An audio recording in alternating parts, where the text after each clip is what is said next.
আসসালামু আলাইকুম। এসএসসি ২৬-এর কয়েকদিন পরে রেজাল্ট। সো তোমাদের ভয় কামাইতে চলে আসছি। বিভিন্ন পেজে টেজে পোস্ট হচ্ছে। কেউ ২ টা রকমের পোস্ট তোমরা পাবা। এক টাইপ বলতেছে রেজাল্ট খুবই খারাপ হবে, সবাই ফেইল করবে, মিলন স্যার সবাইকে ধ্বংস করে দিবে। এই টাইপের একটা কথা আছে। আবার কিছু জায়গায় হলো খুব ভালো কথা বলা হচ্ছে, এবারের জিপিএ 5 এবং পাশের হার বৃদ্ধি পাবে। সবার স্বপ্ন পূরণ হবে ইনশাআল্লাহ। এই পোস্ট তোমার সামনেও গেছে। তো চলো আমরা একটু রিয়েলিস্টিক্যালি স্ট্যাটিস্টিক্যালি ডাটা দিয়ে বোঝার চেষ্টা করি এসএসসি ২৬-এর রেজাল্ট কেমন হবে এবং তুমি নর্মালি কেমন রেজাল্ট এক্সপেক্ট করতে পারো, কোন রেজাল্টটা তোমার জন্য মোটামুটি ভালো হবে, ভালো হইলে কি করবা, খারাপ হইলে কি করবা, সব কিছু নিয়ে এই ভিডিওতে আলোচনা করব। সো ভয় লাগতেছে ফোন স্ক্রল করা বাদ দিয়ে এই ভিডিওটা মনোযোগ সহকারে পুরাপুরি দেখো। চলো আমরা শুরু করি। সো আমাদেরকে প্রথমে বুঝতে হবে যে এই ব্যাচটার একটা খুব ডিফারেন্ট পরিচয় আছে। এই ব্যাচটা একটা নতুন গভর্নমেন্টের সামনে আনা, এই জিনিসটা একটু বুঝতে হবে। এটা এটা যে অনেক সিগনিফিকেন্ট, এটা যে কোনো ডাটার চেয়ে এই ডাটাটা এই ব্যাচের জন্য অনেক সিগনিফিকেন্ট, যেটা একটা টোটাল নতুন গভর্নমেন্টের আন্ডারে এসএসসি এক্সামটা হয়েছে এই বছর। সো যে কোনো গভর্নমেন্ট যদি ডেভিয়েট করতে চায়, কখনো কোনো গভর্নমেন্ট চাবে না যে হঠাৎ করে আসে পাশের হার একটা ধসাই দিলাম, মানে হঠাৎ করে তোমার যে এই যে একটা যে মানে ভয় তোমার মধ্যে ঢুকায় দেওয়া হচ্ছে, জোরে আল্লাহ খুব খারাপ করে দিবে, ফেল করায় দিবে, খেলে দিবে, নাই করে দিবে, এরকম কিচ্ছু এই গভর্নমেন্ট করবে না। Majority of the time the percentage of both cases, মানে পাশের হার এবং জিপিএ 5-এর হার +-10% ডেভিয়েট করবে। অর্থাৎ হয় 10, ম্যাক্স গেলে ভাইয়া 20%, এর বেশি কোনো গভর্নমেন্ট খেলতেই চাবে না, এটা মাথায় রাখতে হবে। সো +-10%, ধরো তার মানে আমাদের 2025 সালে পাশের হার ছিল 68%, এটা এই বছর 60-70-র মধ্যেই থাকার চান্সেস অনেক বেশি। 60-70% মানে তোমরা যদি 10 লাখ পরীক্ষা দিয়ে থাকো, 7 লাখ পোলাবান পাস করবা। সো আলহামদুলিল্লাহ 99% কেসে তুমি পাস হয়ে গেছো যদি তুমি এই ভিডিও পর্যন্ত পৌঁছাইছো। লাস্ট ইয়ারে কত ছিল? 139K, অর্থাৎ 1,39,000 মানুষজন জিপিএ 5 পাইছিল। মনে রাখবা গোল্ডেন নামে কোনো রেজাল্ট নাই, হ্যাঁ, গোল্ডেন নামে কিচ্ছু নাই।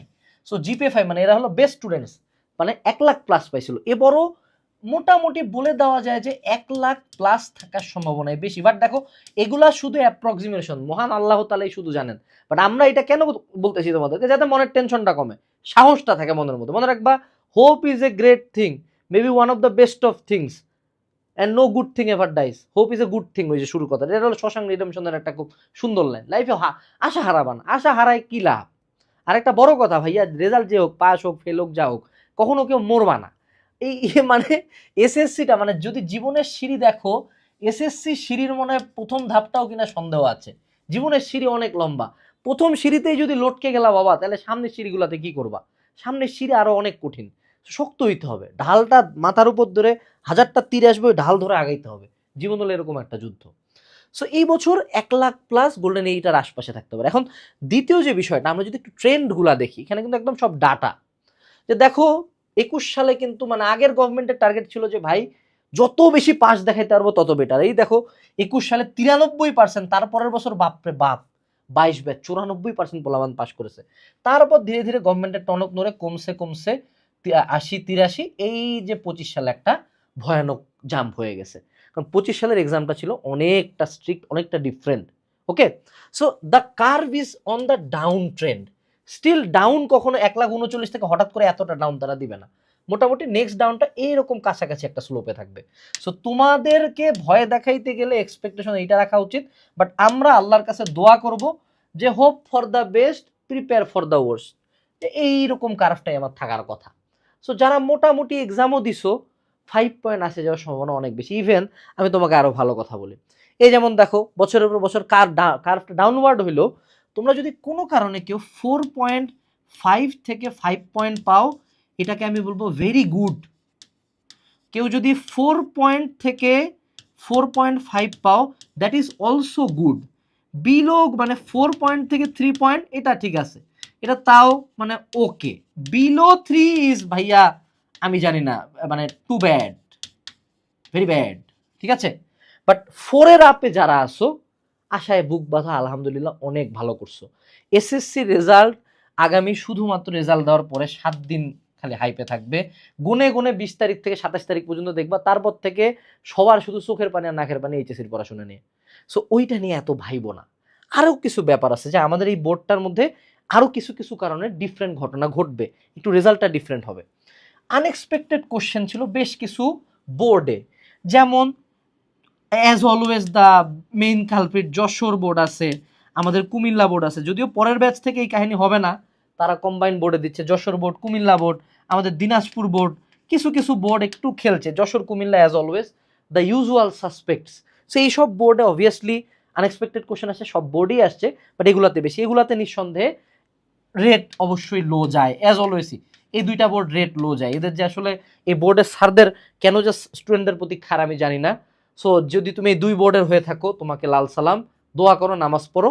আর আরেকটা বড় হলো যে এই বোর্ডের একটা বড় শতাংশ মানুষজন, অর্থাৎ অন্যান্য কোনো এসএসসি ব্যাচ এই ব্যাচের কাছাকাছি পরিমাণে ওয়ান শট দেখে নাই, মানে ওয়ান শটগুলোর ভিউ অনেক ক্ষেত্রে 1 মিলিয়ন প্লাসও ছিল। সো এই যে ওয়ান শট পরে ওয়ান শট গ্যাং যে পরীক্ষাটা দিছে, এরা কিন্তু অবশ্যই অবশ্যই একটু হইলেও পেইনটা খাবে বা খাচ্ছে, যেটা তারা এখনো বুঝতেছে না। এখন আরেকটা কথা আবারও আমি যেটা বলতে আসছি এই ভিডিও থ্রুতে, সো আমরা মোটামুটি অ্যাপ্রক্সিমেটলি দ্য রেজাল্ট, আমাদের সোজা বাংলা কথা, result will be standard, but but what if it's bad? What if আমার এ প্লাসের সংখ্যা 1 লাখের কম? হোয়াট ইফ পাশের রেট আমাদের 50%-এর আশপাশে? তখন হোয়াট ইফ তোমার 5 পয়েন্ট আসে না? এবার মরে যাব, লটকে যাব, কাম শেষ?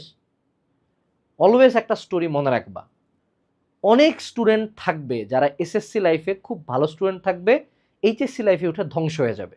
অনেক স্টুডেন্ট থাকবে যারা এসএসসি লাইফে খুবই খারাপ করছে, রেজাল্টটাও ভালো না, 4 পয়েন্ট সামথিং, এরা বুয়েট, মেডিকেল, ঢাবি, জাবি, রাবি, চবি, খুবই পাবলিক ফাটাই দিয়ে আসবে, এইচএসসিতে ট্যালেন্ট পুলে বৃত্তি পায় আসবে। এখন কথা হলো তুমি কোনটা হইতে চাও? তুমি কি চাও তোমার স্টোরিটা কোন জায়গায় যাক? যে একটা স্টুডেন্ট, এই স্টুডেন্টটা এসএসসিতে খারাপ রেজাল্ট করছে, তারপর লটকে গেছে, শেষ, 2 দিন ফেসবুকে পোস্ট, গন কেস, আজীবন জাহান্নাম? নাকি এরকম হইতে চাও যে হ্যাঁ এসএসসিতে খারাপ রেজাল্ট করছে, তারপর থেকে বিপথে চলে যায়, লাইফ ডিস্ট্রয় করে ফেলছে? এটা হইতে চাও? নাকি এই স্টুডেন্টটা স্কুল লাইফে কেউ দাম দেয় নাই, কলেজ লাইফে কেউ দেখেও নাই, এর দিকে কেউ ফোকাসই দেয় নাই, এইচএসসি পরীক্ষার সময় হঠাৎ করে মাথাটা বের করছে, অ্যাডমিশনের টাইমে হি মেড হিস্ট্রি? সো তুমি কি হইতে চাও? একটা bad example? Do you want to be a bad example, যে এই পোলাটা খুব খারাপ student? Do you want to be the bad example or want to be the legend? অর্থাৎ তোমার এলাকায় তোমার নাম ছড়াইতে চাও, নাকি তোমার এলাকায় জাস্ট একটা শোক প্রস্তাব তোমার নামে রাখতে চাও? Which one you want to be, brothers or sisters? That is your choice, এটা আমি তোমাকে করাইতে পারবো না। সো ভয়টা একটু বাদ দাও, বুকটা বাঁধো, এইচএসসির পড়াশোনা স্টার্ট করো। এখন কথা হলো এইচএসসির পড়াশোনা কোথায় স্টার্ট করবা? অ্যাজ অলওয়েজ তোমাকে আমি একটা প্রোডাক্টের কথাই বলবো, সেটা হলো এইচএসসি একাডেমিক অ্যাডমিশন কোর্স।